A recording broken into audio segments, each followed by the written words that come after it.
obviously it's a great thrill to come back and win. There's a wide range of emotions. How big of a victory is this? How big of a victory can it be? They're all big. I mean, this league's so, Aaron will tell you, this league is so hard and so unforgiving, and every win is huge. And I think Sunday's tough to play for all teams. I think it's really tough to play with younger people at this stage. Even though I watched the Duke game last night, and I even watched the starting lineups just to see what shenanigans they had for starting lineups, and I didn't realize Duke started 3 freshmen in college basketball. And Final Four and how good that team is it's just unbelievable. So it tells you, yes, freshmen can play in the league today, but obviously they're older teams out there.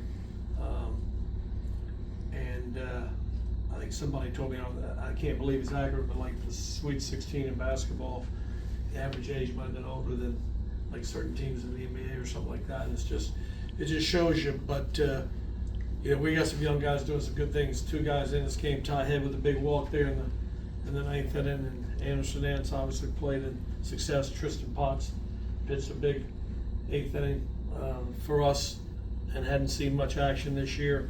And so we got some freshmen doing special things too. But to answer your question, Rob, all wins are big.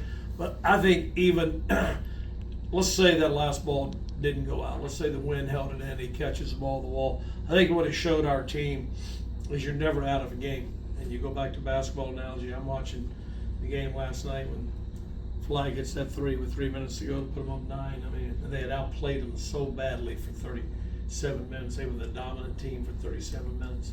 And it just shows you no lead is safe. Anything can happen if you believe. So I think just to have a shot to win showed our team a lot. And then when you get 2 outs in the 9th against one of the best arms in college baseball, and back-to-back lefties get on, and then the lefty hits 1 out. I mean, I'm sure after the first 2 outs, I'm sure Virginia breathed a little bit of sigh of relief.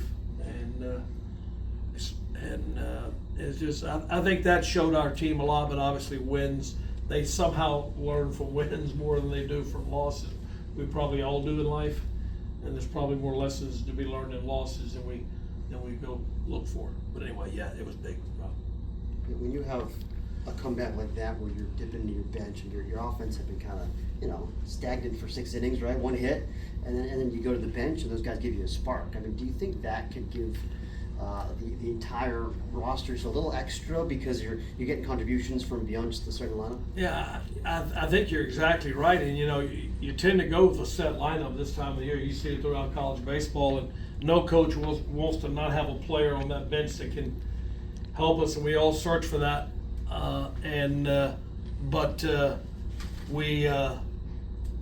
Lamphere coming in that game, Sosa was obviously frustrated, and he's one of our guys.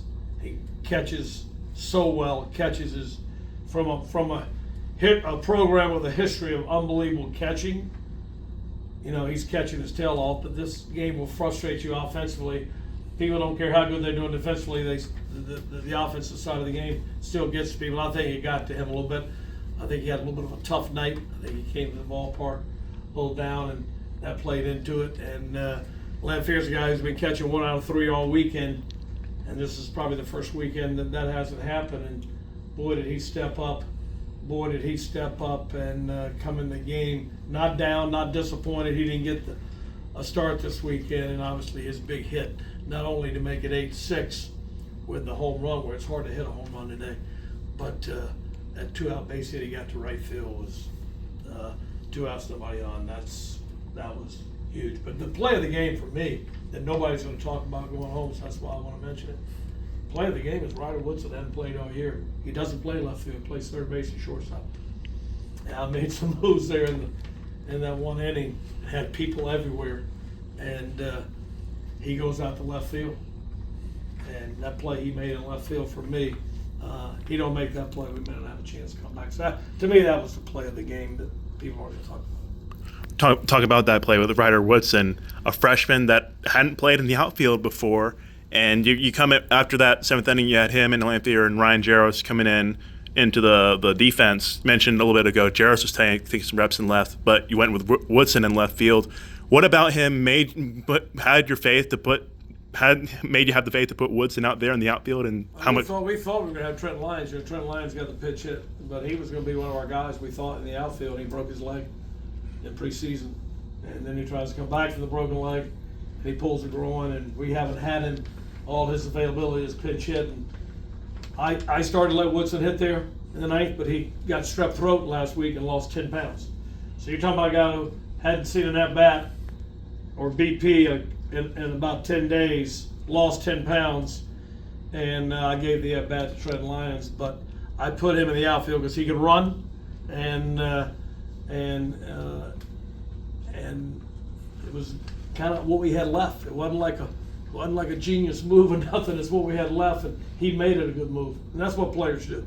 Coaches don't make good decisions usually.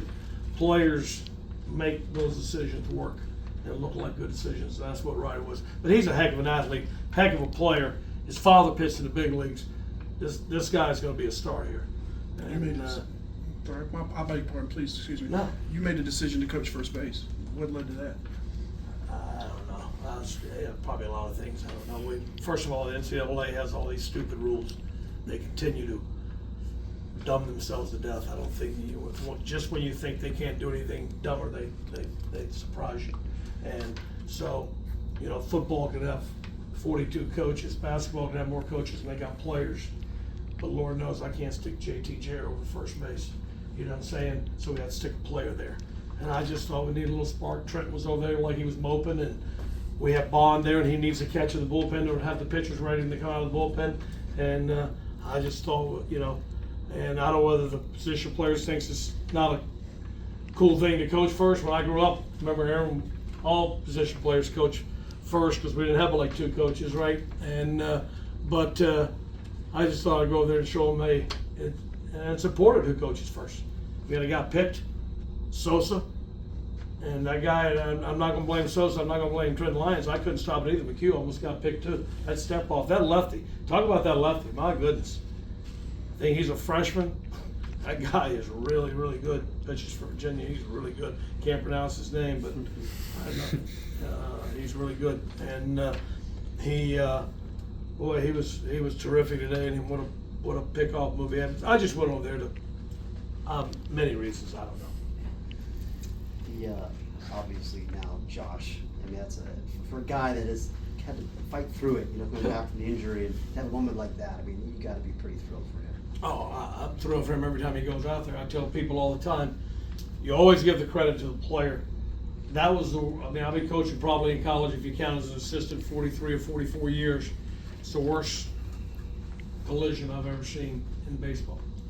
And I've seen a pitcher get hit with a line drive off the head by Brian Roberts, who played in the big leagues forever. I've seen a lot of bad stuff in my lifetime, but that's the worst collision I've ever seen. He not only gets a plate in his leg, he gets a screw in his leg. They had to bring in a specialist to do the surgery 2 days after the injury. The rehab that he went through, you give him probably 70% of the credit or 60%, but you give a big shout out to Scott Insel, Luke Buffum here at NC State, and his guy that saw him when he went home for Christmas. Those guys did a tremendous job of what Josh did every day. If you have to worry about what a player goes through to rehab, just go home and watch Brian's song. I'm sure it's on Netflix or Prime Video. You go watch Gail Sayers rehab that knee with Brian Piccolo in the basement of his home and see what these athletes have to do that have to rehab, and it's not fun and it's not easy.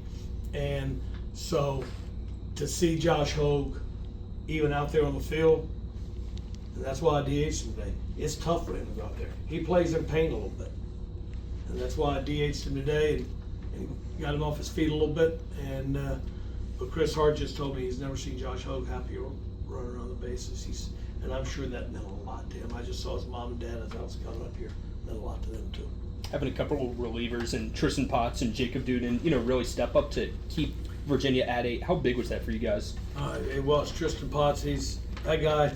He comes to practice every day and has a blast. Hadn't pitched all year, but he's starting to get a little time right now because Cooper's not been Cooper lately, and we want to get Dinas in there, but we got to get his command a little better, and so we're looking for another lefty to step up, and we keep giving Potts the ball, and he keeps going out there like he's in his backyard just having fun. It's because of the way he approaches practice every day. He's the first one to go over and catch up at first, catch up at second. He has fun. He loves being at the yard. And he probably plays the best outfield we got of any pitcher, except Schaffner, who's getting ready to go pitch, run, and play left field. And if we'd have gone extra innings, so just hats off to him. Happy for Duden getting that lineup out. They were preseason number 2 in the country. Aaron Fitt, I'm sure you picked them there. They were number 2 in the preseason for a reason. They're good. They're really, really good. And last time we walked Virginia off at this ballpark with a home run, they won the national championship. So Brian O'Connor, I'm sure he's not happy, but he's a good friend of mine, and he's one of the great coaches and great advocates for college baseball. And him and Kevin McMullen, and as they're riding home tonight, they're ticked. I think he's thinking, hey, that's my message to the team. We're going to go win another national championship. So that's a heck of a ball club right there. And then talking about getting the walk-off in this fashion, when you're in a rubber match and you're down later in the game and you get the comeback win, like you're saying, every win is important, but in terms of momentum boost for this team in the locker room and the dugout, what does that do for y'all, especially heading into the meat of the season? I just think every win, it helps you get your record that Aaron Fitt and Kendall Rogers and all his cohorts can say NC State belongs in that bracket of 64. You know, every win we get, they have us in the bracket of 2.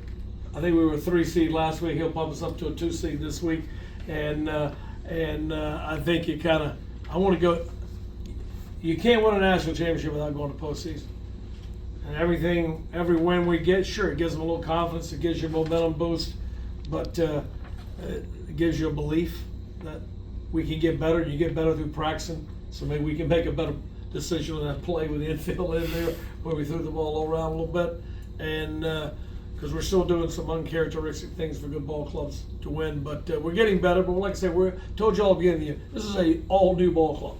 This is an all-new ball club, and it's a good pitching staff. It hadn't cemented yet, but that's still a good pitching staff right there. We just got to figure some things out, and but this is a team that can do a lot of damage in postseason, but we got to get there. So every win you get you there, and that's the biggest thing about it.